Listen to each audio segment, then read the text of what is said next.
Lower your ping with What the Fast. What's up guys, it's me Jeremy. I've been playing Bard a bit on the PvE and he's turned out to be a really cool support champion, and I think he's really strong too. So here are my first impressions and analysis of our new champion. Let's get started.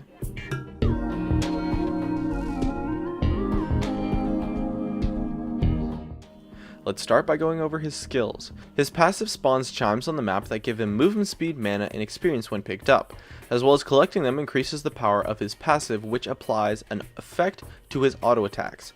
This passive is actually pretty strong, to be honest. It scales infinitely and gains a significant boost every time you pick up just 5 chimes, adding more damage, a slow, an area of effectability to it, things like that. Overall, due to the way that it scales and adds so much utility to it, it becomes really strong. And honestly, the fact that it gives a slow is fantastic and makes it really useful. One thing I noticed though was that it was a little bit awkward to leave lane early in the game to collect chimes, but getting the first 5 chimes is really important because after the first 5 it now has a slow effect, so collecting them early is really important. However, outside of lane it's actually amazing because it gives you something to do in the mid game lull that often occurs on support where you don't really have anything to do other than to ward and shot call, since you can't really farm up since you're support and a fight isn't going to happen for a while. So the fact that it gives you something to do during the mid game is really awesome, and the passive scales really well and really quickly too. It makes his damage pretty strong, to be honest. His Q is a skill shot that pierces through one target only that applies a pretty large slow. If it hits a second target or a wall, all targets hit by the spell are stunned. Overall, this ability is honestly absurd. It does a large amount of damage and the stun is honestly really easy to hit. Like surprisingly easy. Hitting a double stun in lane completely destroys your opponents, no matter the matchup. So it gives them the potential to be a huge lane bully and take massively favorable trades.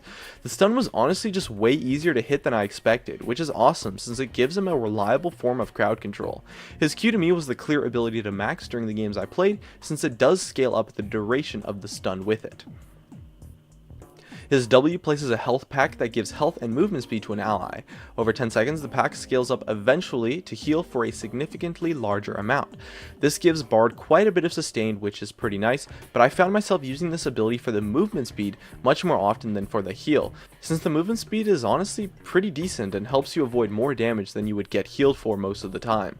I didn't really spend that much time casting this to scale up for the big health pack massive heal, but in lane it does give you some pretty solid sustain, since you can place it a little bit further back and then just wait for it to get big.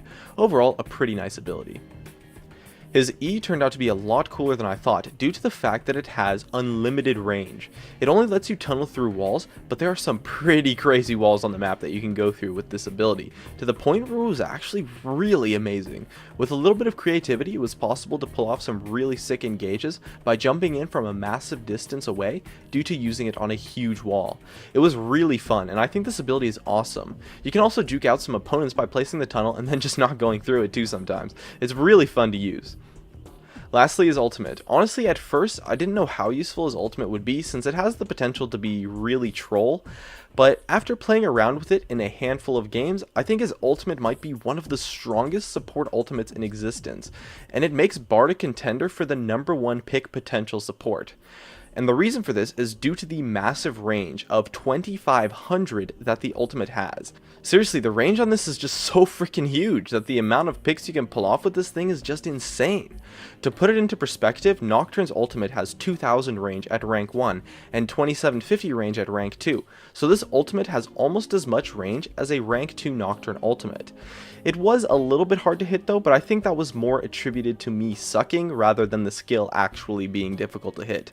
But it is absolutely amazing for catching out opponents and creating picks, and it's going to make Bard a great solo queue champion since you can pick out opponents so easily.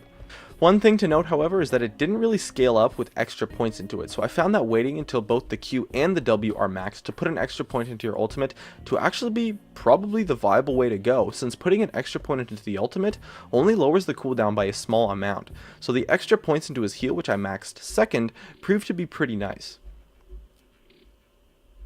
For his laning phase, I'm not completely sure, but it seemed to be fairly strong. It's very important that you pick up 5 chimes early to get the slow, just so you have that extra crowd control, but once you do, his lane is definitely above average due to his stun. He's kind of comparable to a Lulu, but with a stun and a little bit less damage in lane, so against melee champions, his poke is ridiculous, and against utility supports, the stun is strong enough to all in, so honestly I think his laning phase is really diverse. You can play a poke disengage lane with his crowd control, or he can play a fight all in lane with his crowd control, which makes his laning pretty powerful since you have so many options. Although I think it's unlikely, it's honestly possible for him to have no bad matchups in lane once we see him on a little bit more competitive level. He'll do great with lane bully AD carries, but expect him to be poor with a little bit weaker in lane AD hyper carries. Weak laning AD carries, since he needs a high damage partner to be successful. However, at any point in lane, if you ever hit a double stun, it's going to give you an absolutely huge trade that can snowball the lane completely if it happens early. So his power is definitely there. And outside of lane, I thought that he was honestly one of the strongest support champions in existence. His pick potential and initiation opportunities with his ultimate and E are a lot better than you would think, and so his playmaking potential is fantastic, one of the best for the supports. Initiating through a really long wall proved to be fairly easy to do, and getting picks with his ultimate is pretty easy as well since nobody really respects the range on it. It's just too big. His kiting is pretty strong because you can give a movement speed buff to your allies, slow the opponents multiple times with your passive, and then land a pretty easy double stun in teamfights. The double stuns were honestly super easy to land in teamfights, so it made for some pretty solid crowd control, and his damage is actually surprisingly relevant since his passive scales up so heavily by the time you are teamfighting that his auto attacks become pretty useful. Overall, I think Bard is a really strong champion, and borderline overpowered to some extent. I definitely expect him to be top tier upon release, to be completely honest. He does everything a support needs to do, has fantastic utility, and insane pick potential. He's pretty easy to play too after a little practice hitting his ultimates, which makes him a great solo queue champion. So if you're a support player, I definitely recommend you check him out, as he's pretty fun too. Anyways, that just about wraps it up. My name is Jeremy, and that's it for my video on Bard. If you enjoyed this video, make sure to hit that like button so I can tell, and be sure to check me out over on all the socials, of which you can see on your screen. And if you really enjoyed the video, make sure to subscribe for some more awesome content in the future, or check out some of my other videos on your screen as well. And above all else, thank you so much for watching, and I'll see you guys next time.